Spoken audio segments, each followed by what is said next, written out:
नमस्कार दोस्तों, मैं आपके अपनी एजुकेटर रिया चौहान आपके अपने प्लेटफॉर्म स्टडी रूम पर बहुत बहुत स्वागत करती हूँ। तो ये होने वाला है हमारा 10वीं कक्षा की रोलर कोस्टर राइड का सबसे पहला अध्याय, जो कि है वास्तविक संख्याएं।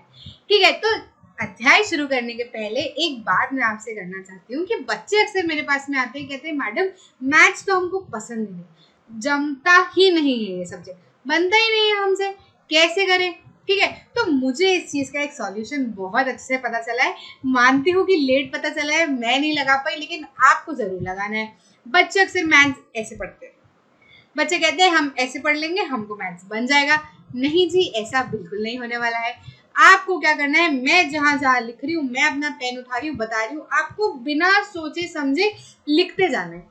उससे क्या होगा पता है, उसके पीछे एक बहुत बड़ा रीजन है कि आपकी आंखें एक जगह है, कानों से आप वो चीज सुन रहे हो, दिमाग आपका प्रोसेस कर रहा है, लिख रहे हो, तो उसका कोऑर्डिनेशन दिमाग से होना बहुत जरूरी है। तो कैसे तो भी भैया बच्चा ना चाहे ना, तब भी आंसर्स बनने लगते हैं और चीजें समझ आने लगती है। नहीं तो हम क्या करते हैं, हम देखते हैं, आंखें इधर रहती है, कान कहीं और रहते हैं, दिमाग कहीं और रहता है, तो कोऑर्डिनेशन बनता ही नहीं है। करोगे एक बार ट्राई करके देखो, फिर बोलोगे कि मैडम बिल्कुल मजा आ गया हमको तो मैथ्स पढ़ने में, पक्का प्रॉमिस। आगे बढ़े, शुरू करते हैं हमारा गणित का सबसे पहला अध्याय, जो कि है वास्तविक संख्या। वास्तविक संख्याओं के बारे में बात करने के लिए आपसे एक बात करना चाहती हूँ कि हमने कई सारी संख्याएं पढ़ी। वास्तविक संख्या क्या है? वास्तविक संख्या जो है वो सभी परिमेय और अपरिमेय संख्याओं का संग्रह है। संग्रह मतलब क्या? ग्रुप। परिमेय संख्या जो रैशनल नंबर वाली, अपरिमेय संख्या इरैशनल नंबर वाली। अगर आप भूल गए हैं तो कोई परेशानी नहीं है, मैं सारे नंबर आपको एक बारी दोहरा देती हूँ। दोहराते हैं। सबसे पहला नंबर हमने पढ़ा था नेचुरल नंबर। क्या थे नेचुरल नंबर? एन से डिनोट होते हैं। कहाँ से शुरू होते हैं? 1 2 3, और कहते हैं हमने तो रुकना नहीं है, हमने तो चले जाना है इन्फिनिटी तक। ठीक है, तो ये हमारे होते हैं नेचुरल नंबर। ये काउंट करने के लिए काम आते हैं, काउंट करने के लिए काम आते हैं। तो ये भैया हमारे हो गए natural number. Madam natural number क्यों बोलते हैं इनको? इनको नेचुरल नंबर इसलिए बोलते हैं क्योंकि नेचर में जब आप कोई चीज देखोगे ना, तो वो कहीं 1 है, 2 है, 3 है, 4 है, ऐसी है, कहीं पर आधी, 3.5, ढाई ऐसी नहीं है। ठीक है, इसलिए इनका नाम नेचर के ऊपर पड़ा, क्योंकि उस समय लोग क्या करते थे, सारी चीजें नेचर से ही देखते थे। एक पहाड़, एक सन, एक मून, 4 पेड़, है ना। ठीक है, आगे बात समझते हैं। जब हमको ये काम आते थे, हमने बोला कि ये कैसे नंबर है, ये नेचुरल नंबर है। उसके बाद में हमने क्या बोला कि भैया जब हमारे पास कुछ है तो हमने काउंट कर लिया, हमारे पास में कुछ नहीं है तो हम क्या बोले, हमने बोला 0 को भी लेके आओ और 0 को बिठा दो भैया 1 के आगे। फिर ये भी कहने लगे कि हमने तो रुकना नहीं भैया, हमने तो चलने जाना है इन्फिनिटी। होल नंबर क्या हो गए? जब नेचुरल नंबर में 0 भी आगे जुड़ गया तो वो पूरा मिला के क्या हो गया? क्या हो गया? Whole number. होल नंबर अगर बोले तो सिर्फ 0 मत बोलना। होल नंबर क्या है? Natural number plus 0। ये इतने क्या है? नेचुरल नंबर, और 0 भी ऐड कर दिया तो पूरा क्या कहलाया? होल नंबर कहलाया। ठीक है, उसके बाद में हमको किसकी जरूरत पड़ी? भाई काउंट करना था तो हमने नेचुरल नंबर यूज कर लिए, कुछ नहीं था तो हमने कह दिया हमारे पास 0 चीज है। हमने बिजनेस करने लगे, हमको घाटे होने लगे, हम माइनस में जाने लगे, उस चीज को किससे बताएं? तो हमको किन की जरूरत पड़ी? माइनस वाले नंबर की। हमने क्या बोला कि भैया हम इंटीजर लाते हैं जिसको हमने z से रिप्रेजेंट करा, और हमने बोला कि माइनस इन्फिनिटी से बढ़ते बढ़ते 0 को मिलाकर 1 वाले मतलब प्लस वाले नंबर भी इन्फिनिटी से जाते रहिए, सारे नंबर जो बने हमने इनको क्या बोला? इंटीजर बोला। हिंदी में इसको क्या बोलते हैं? पूर्णांक। आपको कहीं पर भी दिया जाए कि ए और बी क्या है? पूर्णांक है, तो आप क्या समझ जाओगे? इंटीजर है। ठीक है, इंटीजर क्या?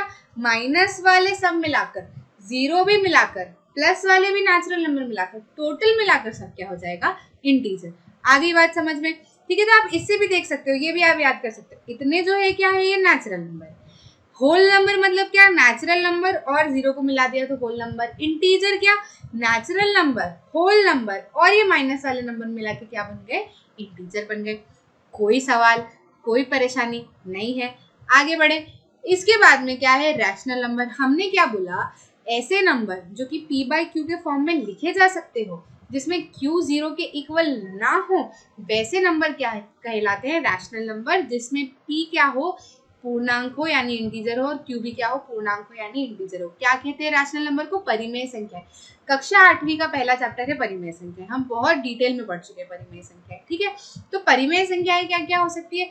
इंटीजर भी हो सकता है, नेचुरल नंबर भी हो सकता है, होल नंबर भी हो सकता है, क्यों हो सकता है भैया? क्योंकि हमने क्या बोला, ऐसे नंबर जिनको इस तरीके से लिखा जा सके, किस तरीके से p/q के फॉर्म में।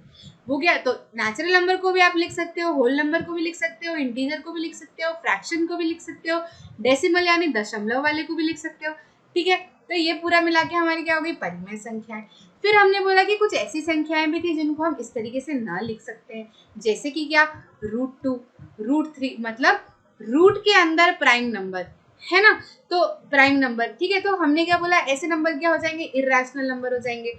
फिर हमने क्या बोला, आप सोचोगे कि मैम आप इतने नंबर क्यों पढ़ा रहे हो, इतनी एनर्जी क्यों लगा रहे हो, तो मैं इसलिए लगा रही हूँ कि जो ये मैं वास्तविक संख्या आपको बोल रही हूँ ना बच्चा लोग, ये सारे रैशनल, हमने बोला परिमेय और अपरिमेय संख्याओं का संग्रह है।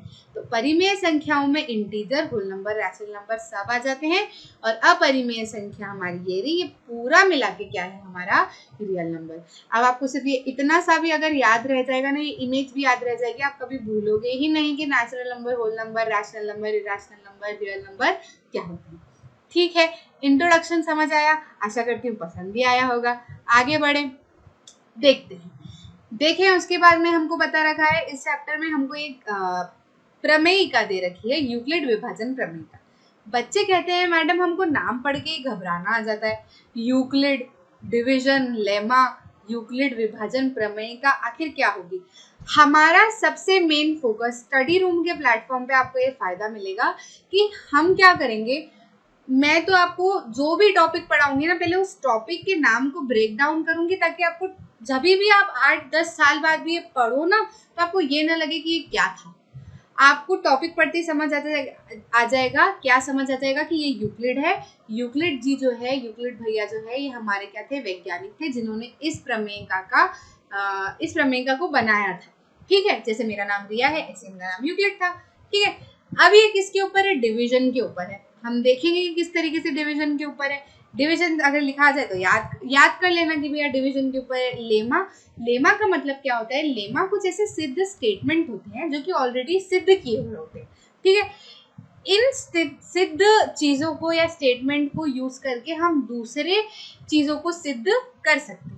ठीक है, इसको बोलते हैं लेमा। नहीं समझ आया कोई बात नहीं, मैं सिर्फ इंट्रोडक्शन आपको यहाँ बता रही हूँ, अभी मैं पूरी चीज आगे बताऊंगी। देखो, यूक्लिड डिवीजन प्रमेय क्या होती है, धनात्मक पूर्णांकों a और b के प्रत्येक युग्म के लिए हमने ऐसी पूर्ण संख्याएं q और r ज्ञात कर चुके हैं कि उसको इस तरीके से लिखा जा सकता है। कोई बात नहीं, शब्द मैथ्स में जब आता है ना तो बच्चों को समझ नहीं आता। एग्जाम्पल देके समझाती हूँ। इन्होंने क्या बोला है, धनात्मक पूर्णांक a और b के प्रत्येक युग्म, युग्म मतलब क्या होता है, जोड़ा, मतलब a और b हमेशा कैसे आएंगे, साथ में, सिंगल नंबर नहीं दिया जाएगा आपको, a और b दोनों दिए जाएंगे। हम मान लेते हैं कि 6 और 2 जो है वो हमारे a और b है। अब ये क्या बोल रहे हैं, हमने ऐसी संख्याएं q और r ज्ञात कर चुके हैं कि a को इस तरीके से लिखा जा सकता है, जिसमें r जो है वो कैसा होगा, 0 भी हो सकता है, 0 से बड़ा भी हो सकता है, और 0 से छोटा ही होगा, और कुछ भी नहीं होगा r। आ गई आपको बात समझ में। तो हम क्या करेंगे, हम अगर a को 6 मान लेते हैं और b को हम मान लेते हैं 2, तो किस तरीके से लिख सकते हैं, 6 को हम लिख सकते हैं 2q प्लस r।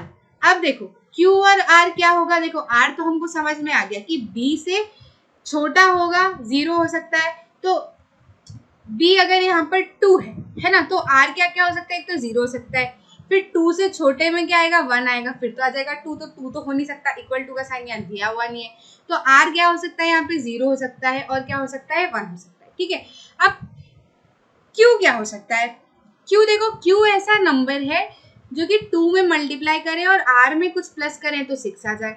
तो आप याद करो, 2 × 3 अगर हम करते हैं तो 6 आ जाता है कि नहीं, r को हम रख लेते हैं 0।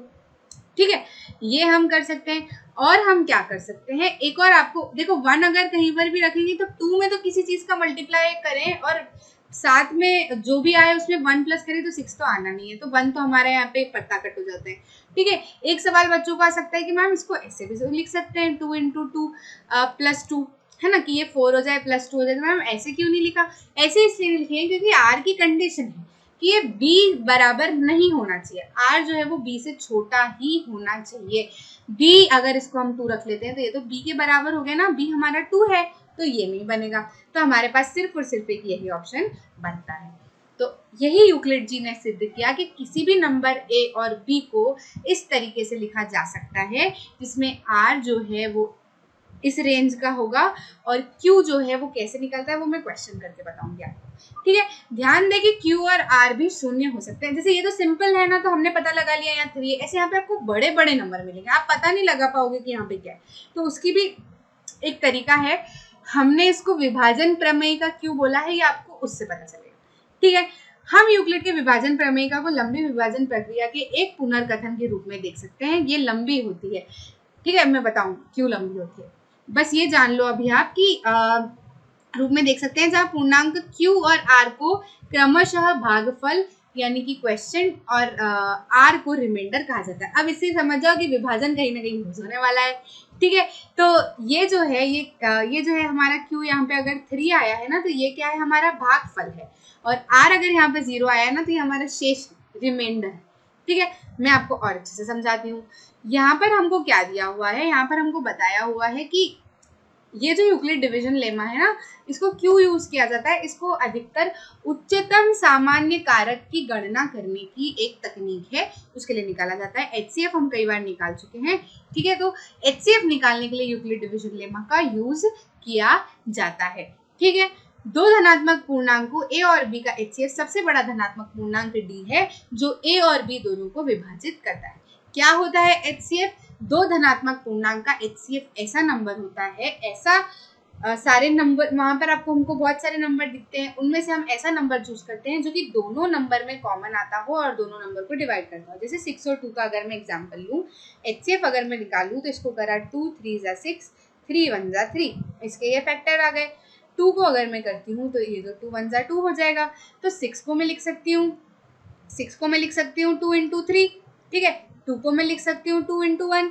अब भैया इसका एचसीएफ कैसे निकाले? तो एचसीएफ ऐसा नंबर होगा, इनमें हमको 3 नंबर दिख रहे हैं, एक तो 2 दिख रहा है, एक 3 दिख रहा है, एक 1 दिख रहा है, इनमें से कोई एक नंबर होगा। तो ये बता रहे हैं कि ऐसा बड़ा धनात्मक पूर्णांक होगा जो ए और बी दोनों को विभाजित करता हो। तो इनमें से ऐसा कौन सा नंबर है जो ए और बी दोनों को विभाजित करता है? 3 क्या दोनों को विभाजित करता है? नहीं, 3 2 की टेबल में नहीं आता। 1 भी करता है, लेकिन 1 को हम अभी मानेंगे नहीं, क्योंकि यहाँ पर तो सिर्फ 2 × 1 यहाँ तो वैसे आता नहीं है, सिर्फ इसको 2 ही लिखा जाता है। बचा क्या? 2। 2 क्या ऐसा नंबर है, सिर्फ बचे से नहीं, देखो 2 क्या ऐसा नंबर है जो कि 6 को भी डिवाइड करता हो और 2 को भी डिवाइड करता हो? हाँ जी, 2 ऐसा नंबर है जो 6 को भी डिवाइड करता है, 2 को भी डिवाइड करता है। ऐसे हम एचसीएफ को चूज करते हैं। ध्यान दें कि एक लेमा एक सिद्ध कथन है जिसका उपयोग किसी अन्य कथन को सिद्ध करने के लिए किया जाता है। ये तो मैं बता चुकी हूँ आपको। ठीक है, एक एल्गोरिदम अच्छी तरह से परिभाषित चरणों की एक श्रृंखला है जो एक प्रकार की समस्या को हल करने के लिए एक प्रक्रिया देता है। देखो, मैं अगर आपको बोलूं कि मैं कुछ श्रेया को चाय बनाना सिखाना है, तो मैंने श्रेया को क्या बोला? श्रेया एक काम कर, एक तपेली ले, उसमें दूध डालना, गैस चालू करना, फिर उसके बाद में चीनी डालना, पत्ती डालना, और फिर थोड़ा सा दूध उकल जाए उसके बाद में अदरक डालना, नहीं तो फट जाएगा। फिर उसके बाद में क्या करना, अच्छा उकाल लेना उसको, और फिर उसके बाद में कप लेना, छन्नी लेना और दोनों को छान लेना। ठीक है, तो ये हमारा क्या हो गया? चाय बनाने की एक विधि हो गई, या फिर कहें तो चाय बनाने की परिभाषित चरणों की एक श्रृंखला हो गई। ठीक है, ये जो सारी मैंने चीजें बोली है कि चाय बनाने के एल्गोरिदम हो गए। आई बात समझ में? एल्गोरिदम आप कभी भूलोगे ही नहीं, चाय से याद रखना। ठीक है, यूक्लिड का विभाजन प्रमेय का और एल्गोरिदम इतने निकट से जुड़े हुए हैं कि लोगों को अक्सर पूर्व विभाजन एल्गोरिदम भी कहते हैं। ठीक, आगे बढ़े। देखो, आगे में हमको क्या दिया गया है? आगे में हमको कई सारे चरण दिए हुए हैं। ठीक है, कि कैसे यूक्लिड डिवीजन लेमा में कैसे अगर हमको एचसीएफ निकालना है तो हम यूक्लिड डिवीजन लेमा यूज कर सकते हैं। लेकिन देखो, ये चीज तो आपको एनसीईआरटी में भी दी हुई है, मैं यही पढ़ के आपको बताऊंगी, तो एनसीईआरटी पढ़ने में और मुझसे समझने में अंतर क्या रह जाएगा?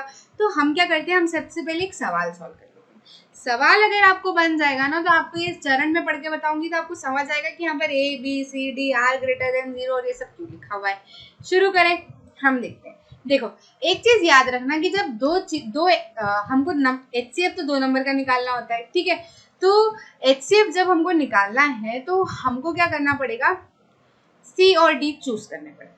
कैसे चूज करें भैया, सी किसको मानूं डी किसको मानूं, तो सी और डी कुछ इस तरीके से चूज करना कि एक नंबर तो बड़ा होगा ना हमेशा दूसरे से, ठीक है। तो सी जो है वो हमेशा डी से बड़ा होना चाहिए, जो नंबर बड़ा है वो सी है, जो नंबर छोटा है वो डी मान लेना।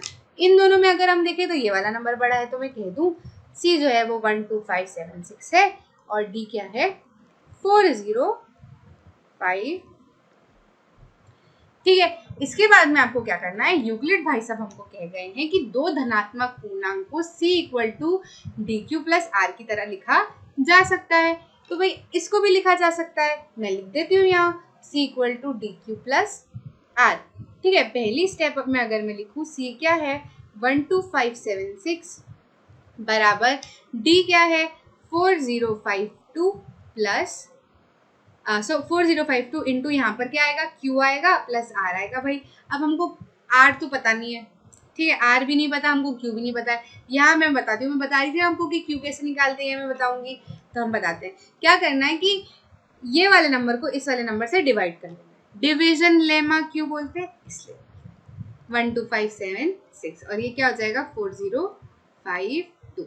अब हम देखते हैं कि ये 3 से जाता हुआ लग रहा है हमको।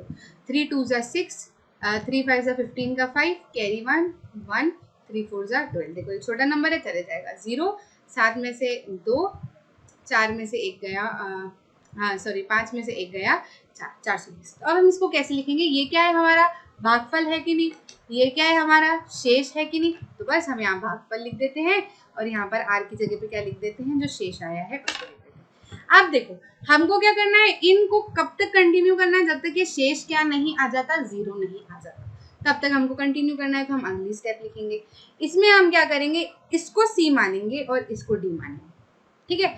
तो इसको 502 बराबर इसको क्या मानना d इंटू यहाँ क्या हमको कुछ देखना है, यहाँ देखना है, कैसे करेंगे, बस वापस इसको डिवाइड कर लो।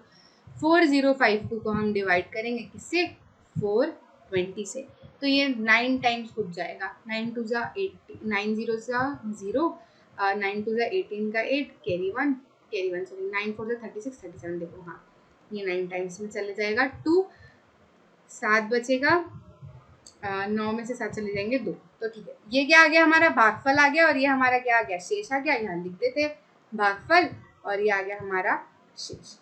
अभी भी 0 नहीं आया, तीसरी स्टेप भी आएगी, फिर इसको c मानेंगे इसको d मानेंगे। 420 बराबर 272 इंटू और यहाँ पर प्लस का साइन निकालते हैं, क्या है 420 को डिवाइड करेंगे 272 से, कितने बार में जाता हुआ लग रहा है, अगर 2 टाइम्स में जाएगा तो इससे बड़ा आ जाएगा, तो ये 1 टाइम्स में जाएगा, 272 टाइम्स में जाएगा। 10 में से 2 गए 8 बचे, 11 में से 3 गए, 11 में से 3 गए तो कितना बचा, अच्छा ये 2 टाइम्स में जा सकता है क्या, 4 नहीं 5 आ जाएगा है ना। तो 11 में से 7 गए, कितने बचे, 11 में से 7 गए तो बचे 4 और 3 में से 2 गया तो बचा 1, तो ये क्या आ गया भागफल 1 और रिमाइंडर 148। फिर हम क्या लिखेंगे, अभी भी आर हमारा क्या है 0 नहीं आया है, तो हम क्या बोलेंगे कि इसको सी कर लो इसको डी कर लो। 272 बराबर 148 इंटू कुछ आएगा प्लस में कुछ आएगा, करके देखते हैं। 272 को करना है 148 से, ये भी मेरे को लग रहा है 1 टाइम्स में आएगा, क्योंकि 2 टाइम्स अगर हम करते हैं 16 का 6 1 4 4 8 9, हाँ फिर वो 2 9 चला जाएगा तो 1 टाइम्स में आएगा 148। 12 में से 8 गए 4 बचे, 6 में से 4 गए 2 बचे और ये कितना हो गया 1, यहाँ 1 आया, यहाँ 124 आया। अभी भी R 0 नहीं आया, फिर आगे बढ़ेंगे 148 और इसको मानेंगे D इंटू कुछ आएगा प्लस R आएगा, कर लेते हैं। 148 को डिवाइड करो 124 से, ये भी 1 टाइम में ही आएगा। फिर अभी तक हमारा जो शेष नहीं बचेगा 24 आएगा, ठीक है जी कोई बात नहीं, फिर कर लेते हैं 24 124 बराबर 24 इंटू कुछ आएगा प्लस आएगा, करके देख लेते हैं। 124 को डिवाइड करते हैं 24 से, तो ये कितने में आएगा 4, हाँ ये आएगा हमारा 5 आ जाएगा, यहाँ 5 आ जाएगा, 5 4 जा 20 का 0, कैरी 2, 5 2 जा 10 11 12, कितना बचा 4 बचा, इसको हम लिख देंगे 5 और ये आ जाएगा 4। 7वीं स्टेप, अभी भी r जो है 0 नहीं आया, इसको लिखेंगे 24 बराबर आ जाएगा अब आ जाएगा 4 इंटू 24 तो 6 टाइम में आ जाता है, 4 6 24 प्लस 0। बस, तो यहाँ आगे हमारी जो स्टेप है खत्म हो जाएगी क्योंकि r हमारा 0 आ जाएगा। ऐसी स्टेप जिसपे r 0 आ जाता है, उस स्टेप का जो भागफल होता है या क्वेश्चन होता है वही हमारा क्या होता है, HCF। मतलब 4 ऐसा बड़ा धनात्मक पूर्णांक है जो कि इन दोनों को बराबर तरीके से क्या करता है, विभाजित करता है। ठीक है, आगे आपको समझ में क्या करना है, आपको 2 नंबर का HCF अगर यूक्लिड डिवीजन लेमा के थ्रू निकालना है तो आप क्या करोगे, एक नंबर को, बड़े वाले नंबर को C मानोगे, छोटे वाले नंबर को D मानोगे। अच्छा, ऐसा भी क्यों करते हैं, अगर मैं इसको C मान लेती और इसको D मान लेती तो भैया ये तो यहाँ उल्टा हो जाता, फिर पॉइंट में आंसर आते हमारे, वो हमको चलना नहीं है। इसलिए बड़े नंबर से छोटे नंबर को क्या करेंगे, डिवाइड करेंगे, तो बड़े नंबर को क्या लेना पड़ेगा, C, छोटे नंबर को लेना पड़ेगा D। ठीक है, अब हमको ये चीज कब तक करती जाए, फिर हमको क्या करना है, जो हमारी पहली स्टेप में क्वेश्चन आएगा उसको अगली स्टेप में क्या कर देना है, C बना देना है, और जो रिमाइंडर आएगा उसको D बना देना है। अब उसको कब तक करते जाना है, जब तक क्या आ जाए, रिमाइंडर हमारा शेष क्या नहीं आ जाता, 0 नहीं आ जाता। जिस स्टेप में हमारा शेष 0 आ जाता है उस स्टेप का भागफल क्या होगा, हमारा HCF। अब आप ये चरण पढ़ोगे ना तो आपको बिल्कुल कंफ्यूजन नहीं होगा। ठीक है, ये वही स्टेप है जो हमने वहां पे कर रखी। ठीक, आगे बढ़े, अगला सवाल करते हैं।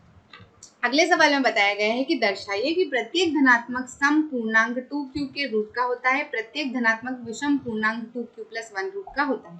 ठीक है, तो धनात्मक पूर्णांक की बात की हुई है, तो धनात्मक पूर्णांक तो क्या होता है, bq + r। हमने पिछले वाले में a जो है वो cd कर रखा था, a भी लिख ले तो कोई परेशानी नहीं है। ठीक है, तो ये इस तरीके का हमारा होता है। अब ये क्या बोल रहे हैं कि इसके रूट का होता है, तो देखो जब b, यहाँ हमको दिख रहा है q के साथ में जो नंबर है वो 2 है, q के साथ में जो नंबर होता है वो क्या होता है, b होता है। तो r की वैल्यू हम b के थ्रू निकाल सकते हैं। कैसे निकाल सकते हैं कि r जो होता है वो कैसा होता है, 0 से बड़ा या फिर बराबर होता है, और b से क्या होता है, छोटा होता है। तो यहाँ b अगर 2 है तो r क्या होगा, या तो 0 हो सकता है या 1 हो सकता है, 2 तो हो नहीं सकता है ना, क्योंकि 2 के बराबर नहीं है, 2 से छोटा होना चाहिए। तो बस r हमारे ये हो सकते हैं। तो धनात्मक पूर्णांक जो है वो या तो 2q + 0 हो सकता है या फिर बराबर, यहाँ बराबर है 2q + 1 हो सकता है।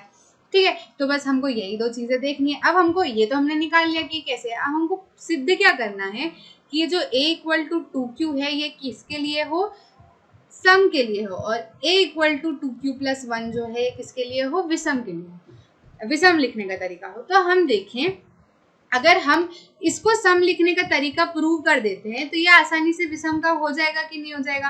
क्यों, क्योंकि लिखने के तो 2 ही तरीके, मतलब नंबर जो है वो पूरे नंबर सिस्टम में या तो सम हो सकता है या विषम हो सकता है। हम देखें 1 2 3 4 5 आगे में इन्फिनिटी तक भी जाते जाओ ना, तो ये क्या है, विषम है, ये सम है, विषम है, सम है, विषम है, सम है, ऐसे ही होता है। ठीक है, तो अगर मैंने इसको प्रूव कर दिया कि ये सम है तो ये तो अपने आप विषम डिक्लेयर हो ही जाएगा। हम इसको देखते हैं कि ये कैसे सम हो सकता है। अगर हम बात करें, हम अगर a को ले लेते हैं 4, मतलब एक सम की बात कर लेते हैं, देख लेते हैं। तो 4 को हम कैसे लिख सकते हैं, 2 × 2 + 0, यहाँ पे हमको क्या है, +0 ही है, r हमारा क्या है, 0 है। 6 आता है 2 के बाद, यहाँ पर 2 भी अगर हम लें तो 2 × 1 + 0, 6 आता है तो 2 × 3 + 0, 8 आता है तो 2 × 4 + 0, 10 आता है तो 2 × 5 + 0। ऐसे ही सारे सम जो है ये नीचे बढ़ते जाते हैं। तो हम ये आसानी से देख पाते हैं कि सम जो है वो कैसे नंबर होते हैं जो कि 2 से डिविजिबल हो, 2 से विभाजित हो। ठीक है, तो यहाँ पर हम आसानी से देख रहे हैं कि 2q अगर लिखा है तो 2q जो है वो 2 से विभाजित होगा ही, 2q जो है वो 2 से विभाजित होगा ही ना, 2 से 2 कैंसिल हो जाएगा, q ही बचेगा, है ना, सीधा सीधा विभाजित हो रहा है। ये क्या 2q + 1 क्या 2 से विभाजित है, नहीं है, है ही नहीं ना, 2 हो ही नहीं सकता ना, ये इधर हाफ बच जाएगा क्योंकि 1 बच रहा है। ठीक है, तो ये क्या हो गया, सम ऐसे नंबर होते हैं जो हमेशा 2 से विभाजित होते हैं। सारे सम ले लो आप, सब 2 की टेबल में आते हो, सब 2 से विभाजित होते हैं। विषम जो है वो पूरी तरीके से कभी 2 से विभाजित नहीं होते हैं। तो हम ये कह सकते हैं कि ये जो है ये सम है, बचा हुआ क्या है, ये विषम है, तो ये क्या हो जाएगा, विषम। ठीक है, आगे बढ़े। पूछा जा रहा है कि दर्शाइए कि कोई धनात्मक विषम पूर्णांक 4q+1 या 4q+3 का रूप होता है जहां q कुछ है पूर्णांक। ठीक है, कोई परेशानी नहीं है। पिछली बारी हमको b क्या दे रखा था, 2 दे रखा था। इस बारी हमको b क्या दिया हुआ है, 4। ठीक है, तो ये कह रहे हैं, अब हमको सम से मतलब नहीं है, कह रहे हैं कि विषम की बात करो। विषम जो है वो या तो इस तरीके से लिखा जा सकता है 4 अगर b है, या फिर इस तरीके से लिखा जा सकता है। ठीक है, तो हम लिखे a = 4q+1 या फिर 4q+3।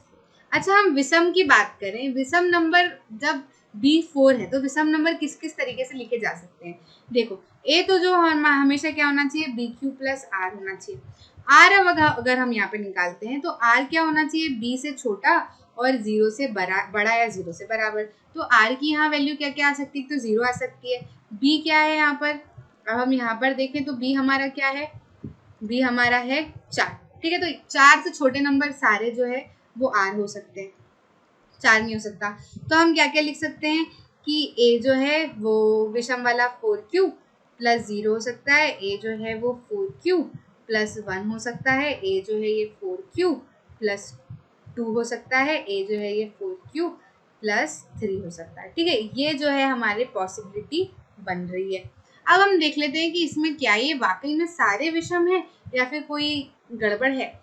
तो अगर हम ये वाले को देखें, ये वाले को, तो ये तो क्या है, a = 4q है ना।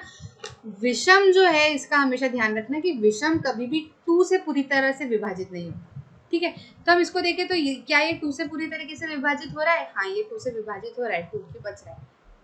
ठीक है, मतलब पूरी तरीके से विभाजित मतलब नीचे कुछ ना बचे। ठीक है, तो ये तो हमारा सम हो जाएगा ना, ये विषम नहीं रह जाएगा, इसका पत्ता कैंसिल। इसको अगर हम लिखें 4q+1 को अगर हम 2 से विभाजित करते हैं तो नहीं, ये पूरी तरीके से विभाजित नहीं होगा क्योंकि यहाँ पर 1 बच जाएगा। ठीक है, तो ये क्या हो जाएगा, हमारा विषम हो जाएगा। इसको अगर हम देखें 4q, यहाँ लिख देती हूँ, 4q+2 को हम 2 से विभाजित कर सकते हैं, हाँ कर सकते हैं। 4q/2 हो जाएगा प्लस 2/2 हो जाएगा, तो ये तो हो जाएगा 2 और ये हो जाएगा 1, तो इसको हमारा नीचे कुछ नहीं बचेगा, 2q+1 बचेगा। ठीक है, तो 2q+1 तो विषम होता ही है ना। तो ठीक है, तो 2q+1 विषम नहीं होता। विषम मतलब क्या हो जाता है कि हमारा जो ये है ये पूरी तरीके से नहीं कटना चाहिए 2 से। अगर कट जाता है तो वो क्या रह जाता है, सम रह जाता है, नहीं तो फिर वो क्या रह जाता है, विषम रह जाता है। ठीक है, तो ये हमारा क्या हो जाएगा, सम हो जाएगा, पत्ता इसका कट गया। इसको अगर हम देखें तो ये जो है 2 से डिविजिबल नहीं होगा, 3 बच जाएगा, तो ये क्या हो जाएगा, हमारा विषम हो गया। तो हम ये सिद्ध कर पा रहे हैं कि विषम जो है वो 4q+1 और 4q+3 की तरह लिखा जा सकता है।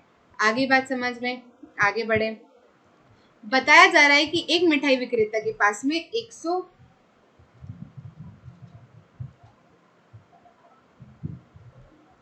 420 और 420 काजू है और 120 बादाम की बर्फियां हैं। वह इनकी ऐसी ढेरियां बनाना चाहती है कि प्रत्येक ढेरी में बर्फियों की संख्या समान रहे तथा यह ढेरियां बर्फी की परत में न्यूनतम स्थान घेरे। इस काम के लिए प्रत्येक ढेरी में कितनी बर्फियां रखी जा सकती है, HCF निकाल लेते हैं। एक नंबर क्या हो जाएगा, A, एक नंबर हो जाएगा B। बड़े वाले नंबर को A रखना है, छोटे वाले नंबर को B रखना है। हम लिख सकते हैं A = BQ+R। ठीक है, पहली वाली स्टेप में 420 बराबर ×Q+R निकालना पड़ेगा। 420 को डिवाइड करा हमने 130 से, तो ये आ जाएगा 3 टाइम्स में। ठीक है, तो 3 0 0, 3 3 9, 3 1 3, ये बचेगा 0। 12 में से 3 गए, 12 में से 9 गए, 3 बचे, तो ये आ जाएगा 3 भागफल और 30 क्या है शेष। R अभी 0 नहीं आया तो हमको इसको आगे लेना पड़ेगा। अब हम इसको A इसको B मानेंगे। 130 बराबर 3 इंटू कुछ आना चाहिए और यहाँ कुछ आना चाहिए, देख लेते हैं। 130 को किससे करना है, 3 से डिवाइड करना है। कितने में आएगा,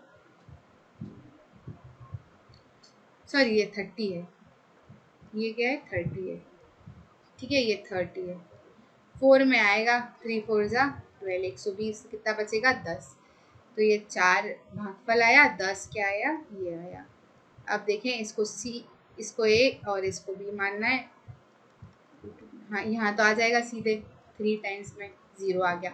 अब आर, जब हमारा 0 आ गया, जिस स्टेप में शेष हमारा 0 आ जाता है उसका भागफल हमारा क्या हो जाता है, HCF हो जाता है। मतलब क्या, कितनी, इस काम के लिए प्रत्येक ढेरी में कितनी बर्फियां रखी जा सकती है, 10 बर्फियां रखी जा सकती है। ठीक है, आगे बढ़ते हैं।